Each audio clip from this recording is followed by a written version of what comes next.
Hi, everyone, and welcome to the April Mentor Zoom.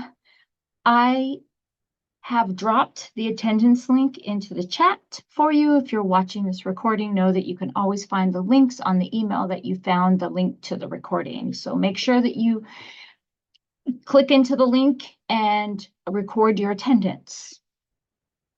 All right, there's the calendar for April.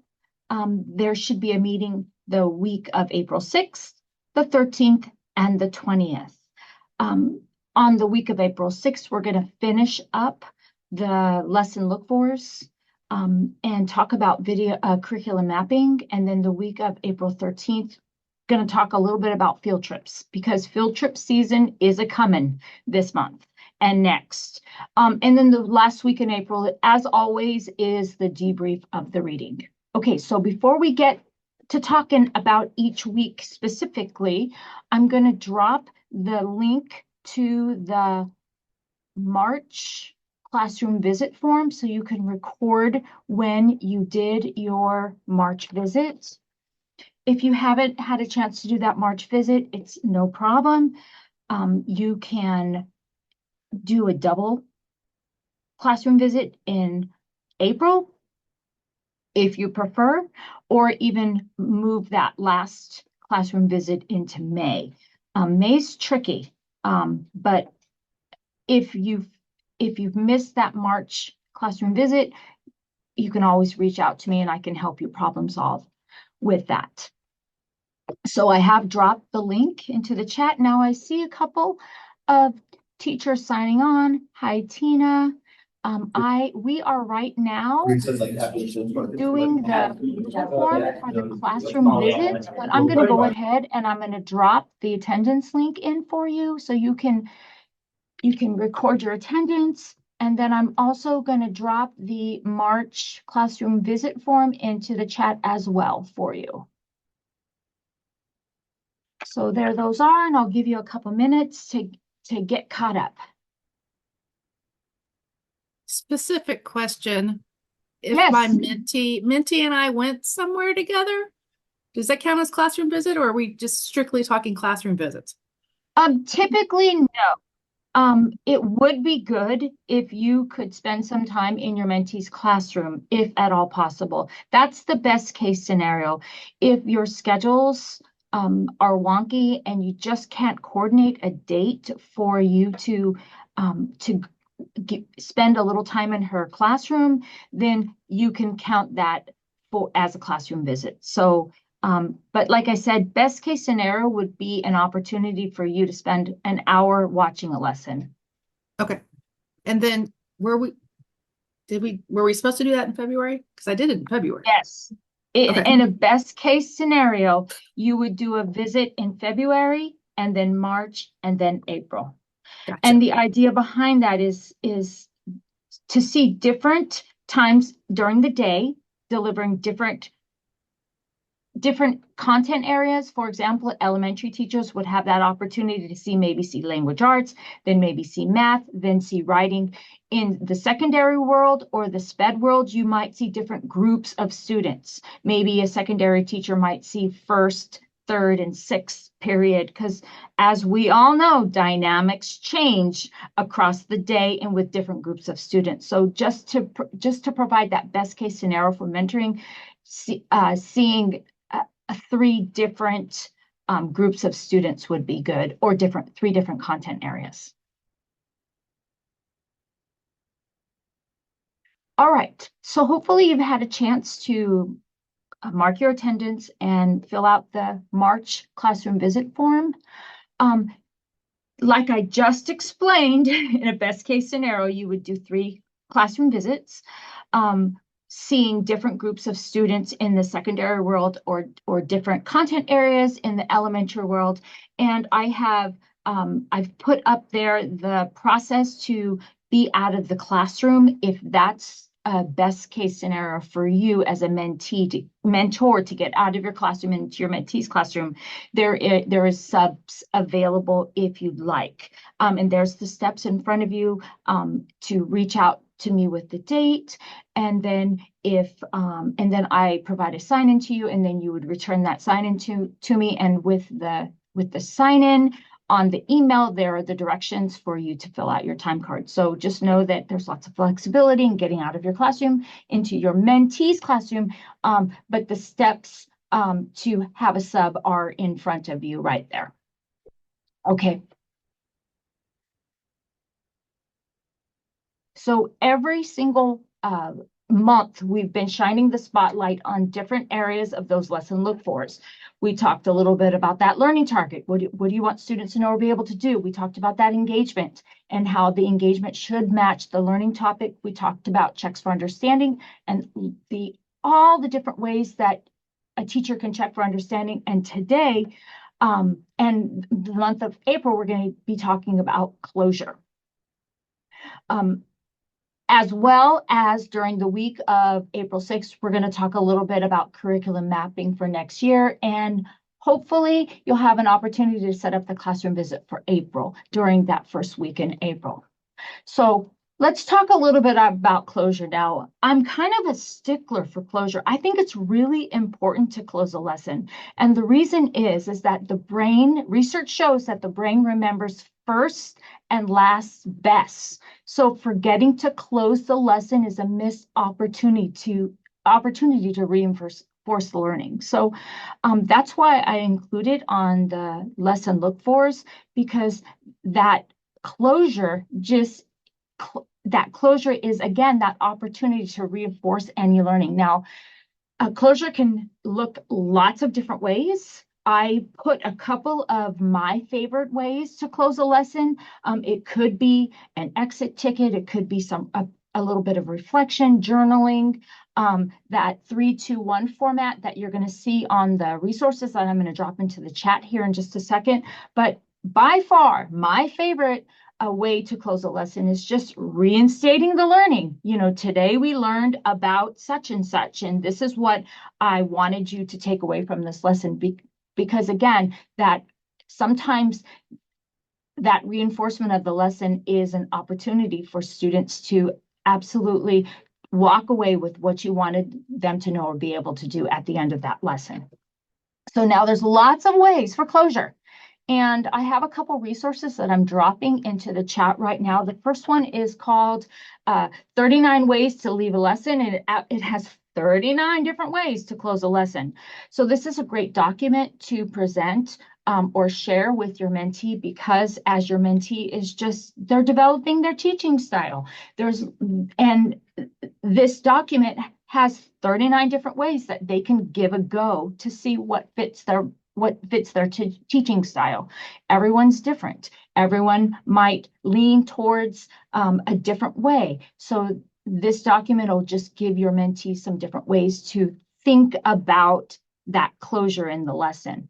Also, another document that I like is the 3-2-1 methodology, and I'm dropping that into the chat as well. Now, a 3-2-1. I'm going to go ahead and I'm going to show that to you, that 3-2-1. And I'm sure that you've seen this 3-2-1 used in professional developments. And to be honest with you, this 3-2-1 closure strategy typically works better with intermediate students or secondary students. And because it requires some writing and some reflection on the part of the student. So it would be presenting this document to them, asking students to write 3 big ideas that they took away from the lesson, 2 insights they might take away, and 1 question. So, and this particular form, when I dropped it into the chat for you, it forces a copy, and you can make any changes you want to this form or resources. There's a lot of flexibility with them. So that's the 3-2-1. And so I've dropped 2 documents into the chat for you as resources to support closure. Also good for the week of April 6th is to start beginning those talks with your mentee about curriculum mapping for next year. When the new year hits, I'm talking about 2006, 7, everyone hits the ground running, and the most effective time to curriculum map is right now at the end of the school year when the content has already been taught and it's fresh in your mind. So talk with your mentee about any changes they're thinking about for next year and what they would do differently.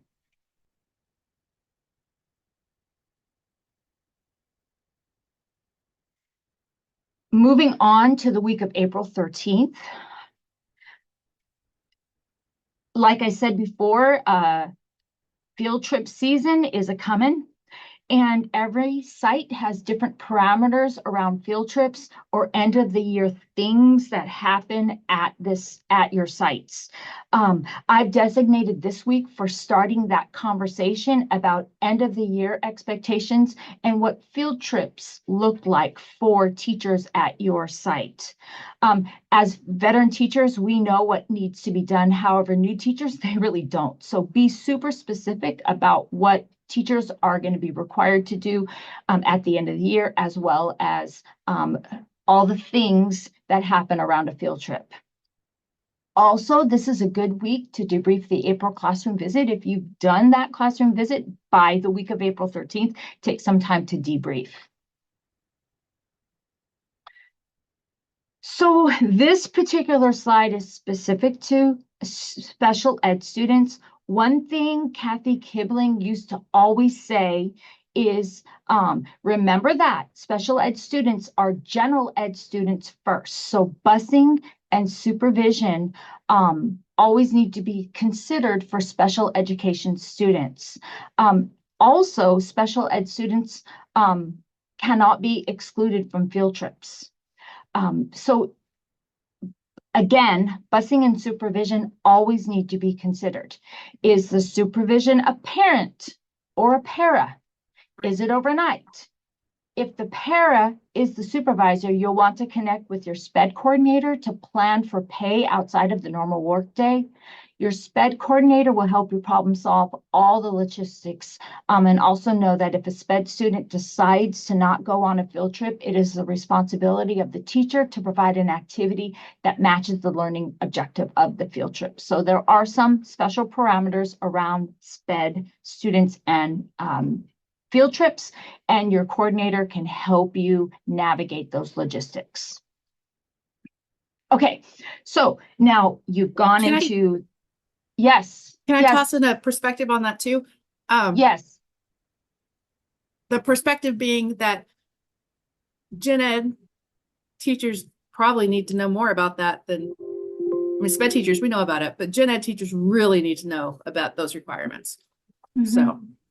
Right. So Rob-Ann just is reiterating that important conversation that needs to happen with general ed mentees, that there are special parameters around special education students. And there's lots to consider when you're taking a special ed student who should have every opportunity to attend with the general ed classroom. There's lots of things to consider around the logistics. Have I missed anything, Rob-Ann? Nope. It's just their gen ed students first, and then their special ed students is Correct. so incredibly important. I think, have your new to profession general ed teacher can also reach out to whoever the SPED teacher is, start there, and then the SPED teacher would coordinate to help with the coordinators and whatnot. Yeah, the busing and the para support, all that. Yeah. Yeah. The gen ed teacher wouldn't do that part. Okay. The SPED teacher would reach out to the coordinator and navigate the logistics. Yeah, I think. Okay. The experiences I've had, the coordinator has appreciated hearing from the SPED teacher versus hearing from a gen ed teacher. Okay. Well, that's good perspective. Thank you. You're welcome. So I guess, so what probably should happen is there should be some collaboration between the general ed and the special ed teacher around the field trip and inclusion of the special ed student. 100%. Okay. Thank you for So letting I me share want to that. do a little more work around the lesson look-fors. You've done a February classroom visit, and you've done a March classroom visit, and you've been filling out these lesson look-fors, and I've been providing an example every single month just to give you, to show you what they should look like. Now, there is a language arts example, there is a math example. This is a particular writing example, so you'll notice there that I'm not scribing every single thing a teacher says. You're just filling in the learning target with a phrase. And the one that you're looking at right now is the learning target happens to be using domain-specific vocabulary. The engagement for that particular lesson was highlighting vocab in the mentor text. And the teacher checked for understanding by observation, just walking around and looking at the student work at the end of the lesson. And the closure, the students added 3 vocabulary words in their writing was the closure on that specific lesson. Now, as I always say, the most important box to fill is what you saw well going on in the lesson. Our new to profession teachers, they need lots of positive feedback. We don't need to be calling out any areas of concern, because that's the principal's job to call out areas of concern. So we want to talk about all the things that are going well in the lesson. And in this particular lesson, there was student coaching and feedback by the teacher. The teacher was walking around very closely to the students, so there was lots of proximity. She used the I do, we do, you do model, and she was very positive with students. And so I do recommend that maybe you ask one question that might drive the debrief conversation in the direction that you want it to go. And this particular one was, can we take a look at the student work together? So that's an example of a lesson look for. I hope you are finding them to be fairly easy to fill out when you do your classroom visits. Now, I did want to spend a little time watching a video today. If you've already seen this video, I apologize. I have been for a new video that might work as well. But oftentimes I see classroom videos that are like 30 minutes or 45 minutes. So this is the video that I found that is most succinct. So I think it's worth some time to really have a look at it. So I'm going to go ahead and start playing it. There needs to be a thesis and 3 reasons. Now, yesterday when I walked around, I saw that. Also, I forgot to mention, it would be good if you had a Post-it handy and you can just jot down the learning target when you see it, jot down the engagement, jot down the checks for understanding, and jot down the closing as you see it on the lesson. And then we're going to look at a filled out lesson look for at the end of this lesson. It doesn't have to be anything fancy. Just jot it down on a sticky. Have their lead, and you guys did an awesome job with having your lead. But we got really, really confused on how to write our thesis. So today, I'm going to teach you how to angle your thesis to tell the reader what you want them to know about your informational text. So you are all writing about the Gold Rush, and I'm going to show. So she was very explicit, and she called out what the learning target was. So she didn't leave anything to be a mystery from the student. She called out exactly what she wanted them to know or be able to do. Show you how to angle it. So I want you to pay close attention to what I'm going to ask you to do to angle your thesis statement today. I'm going to show you first, and then we're going to try it. So our thesis statement is really to focus our writing. We want the reader to know exactly what we want them to know about the Gold Rush. They don't have to know everything about the Gold Rush, just what we want them to know. So you're going to angle it by telling us, how do I feel about, mine is the March on Washington. So I'm going to say, how do I feel about the March on Washington? Or what do I think about the March on Washington? This is going to help me angle my paper so that I'm giving the focus of my writing. So today I'm going to show you how you're going to do that today on your paper. So now I'm going to try it with mine.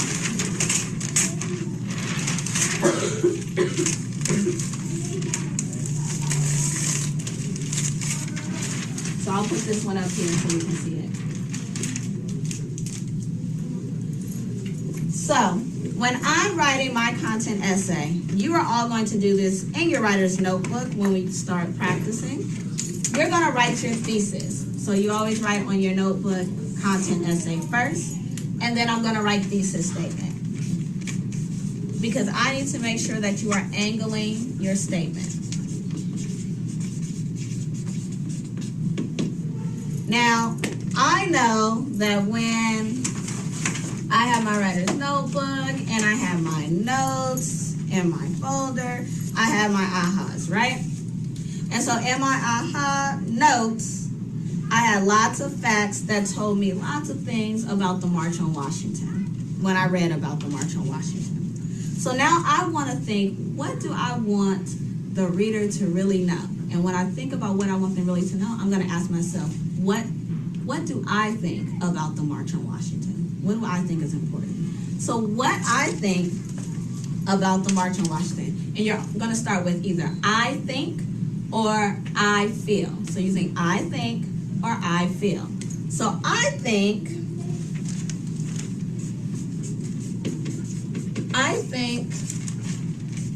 the March on Washington, bless you.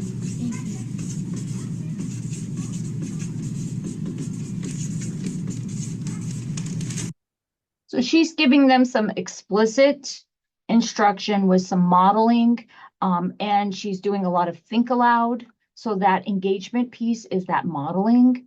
And in the interest of time, I'm going to move this along a little bit so you can see. Reasons.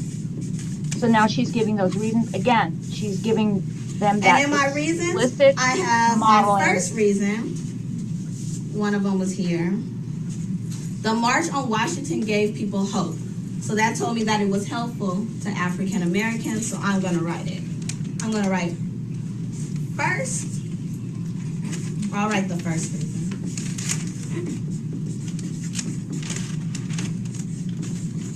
Reason is because it gave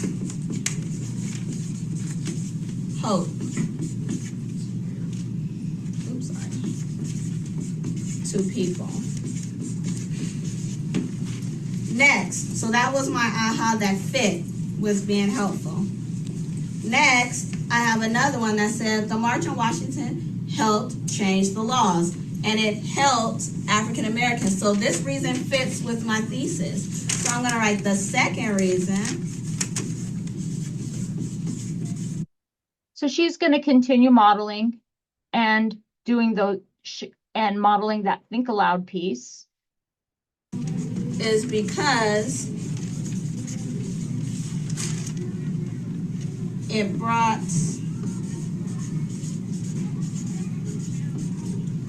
different people together.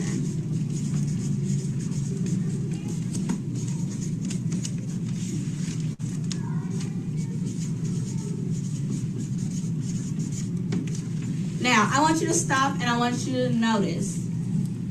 I need your eyes, Farmer. I need you to notice that my thesis statement is what I think or what I what? Feel about my topic. So my topic was the March on Washington. So I think the March on Washington was helpful to African Americans. Then I gave 3 reasons, and it had to be helpful to African Americans because that's what I thought. So my first reason is because it gave people hope. The second reason is because it helped change the laws. And the third reason is because it brought different people together. And that did not match my aha. Is it okay that it didn't match? Yes. It's okay, as long as it matches my thesis statement. Do we understand? Yes. Now I'm going to have you try it. So, I want you, for your thesis statement, you're going to think about it in your mind. It's either an I think or an I feel. And you're going to tell your partner. So turn to your partner. You're going to turn this way.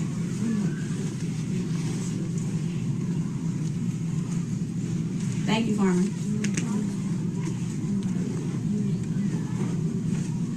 And you are going to one partner hand on their head, one partner hand on your shoulder.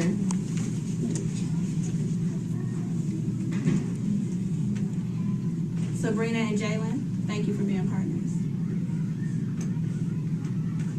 Thank you for being partners.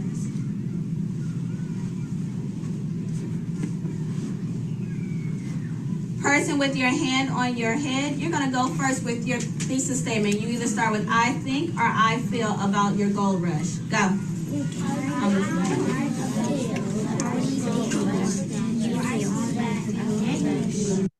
So she turns them loose for a turn and talk. The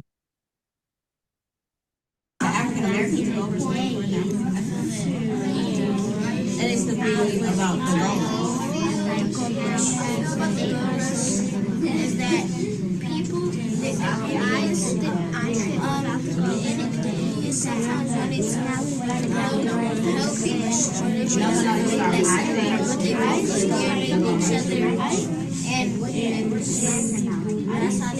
how they And there she is, she's listening in. She's checking for understanding by listening in. She's going to different students.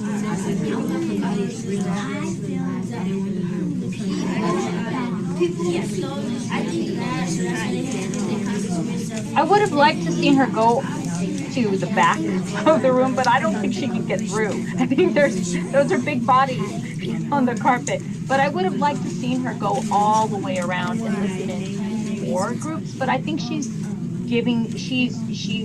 listening in to those students who she's most worried about. Jalen, what did you say to your partner?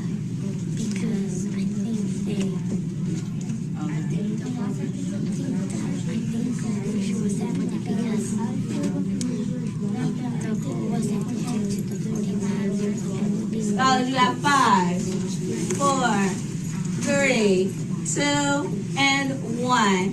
I would like to share some people's thesis statement. Now, somebody said that I think the gold rush was bad because people got shot during the gold rush. And we learned that there was a lot of violence during the gold rush time, so they would think it was bad. Some people said the gold rush, I think the gold rush was great for women because they made lots of money. So, you're going to write what you think in your thesis statement, and then you're going to find your 3 reasons in your writer's notebook. So, when you go back to your seats today, you are going to open up your writer's notebook, and you're going to write content essay, you're going to write thesis statement, and you're going to start with I think or I feel. What are the 2 things you can start with? I think or I feel. And then you're going to finish about the gold rush, your statement about what you think or you feel about the California gold rush. When you go back to your seat, get started, thesis statement, 3 reasons. And there she is at the end. She reinstated the learning target before she turned them loose to go work on their own. So when we look at a possible lesson look for on the lesson that we just watched, you'll notice there the learning target was angling the thesis and content writing. Her engagement was modeling, turn and talk. Her checks for understanding where she was listening in. And also the checks for understanding could be the student work at the end of the class period. And then her closure was sharing students' theses, and she restated the learning target. And then what I thought went well, and I'm sure you guys saw other things that I may not have identified, but I thought she had clear communication. Her modeling matched the learning target. She had clear procedures for turn and talk, so that wasn't something that she did for the first time. They definitely knew the procedure for turning and talking, and the closing reinforced the learning target. And then possibly a possibly a question for angling that debrief could be, how are you coaching into individual students to differentiate instruction? So, of course. Okay, so moving on to the week of April 20th, as always, it's the debrief of the of the reading for the first days of school. Know that this is the last section in the book, and it connects back to the first chapter where the authors describe the 4 stages of teaching. And the big idea in this section of the reading is that teacher leaders and reflect on their own teaching. At the end of the day, our whole goal in offering mentorship to new to profession teachers is to build teacher leaders who have a positive impact on students, and the positive impact very often occurs over many experiential years that involve reflection. So reflection is key to anyone in the educational field. So that's the big push for this last chapter in the first days of school. Well, the last section of the reading. Also, they also reiterate that that effective teachers, effective instruction is a reflection of the teacher, not the curriculum, not the programs, not the number of students. It's always the teacher that makes a difference with kids. And so that's why mentoring is so important. And that's why we want to build capacity in our new to profession teachers, because it's always the teacher that impacts instruction. Oop. For the 10 critical components, again, these are the last 2 chapters, and this chapter highlights the need for communication from the SPED teacher. Same as general education teachers, there needs to be established relationship and communication systems. So that includes calling students to report good things, as well as having those hard conversations. By this time of the year, your mentee, not only general ed, but SPED mentees should have some communication systems set up. And so that could be it could be the area of discussion for this particular week. Also, I do have some resources for communication that I'm going to drop into the chat. They're just some Blackline masters that could be helpful. But like I said before, by this time of the year, your mentee should have some communication systems built. And so at this point of the year, it's worth that conversation because they could streamline those processes. And you can share what maybe you're doing for communication with your parents, and that could be really helpful to them. Okay, so I've been talking stop for almost 30 minutes, so I'm going to stop and reflect. Do we have any questions moving forward? We just have one thing left to do, and then I'm going to turn you guys loose. The last thing is the April Foursquares. I'm going to ask you to make sure you have those in your Google Drives, and I'm going to drop the link to the April checklist and resources into the chat. So please let me know if you have any questions, and check out your Google Drive to make sure you have your 3 Foursquares. And if you have those, feel free to give me a thumbs up and log off. And thank you so much, Holly. Have a great Easter. And I wish everyone a fabulous 3-day weekend. And before you know it, it's going to be May. And you know May just flies by. All right. Good night, Kelly. Good night, Beth. Good night, Tina. Rob Ann.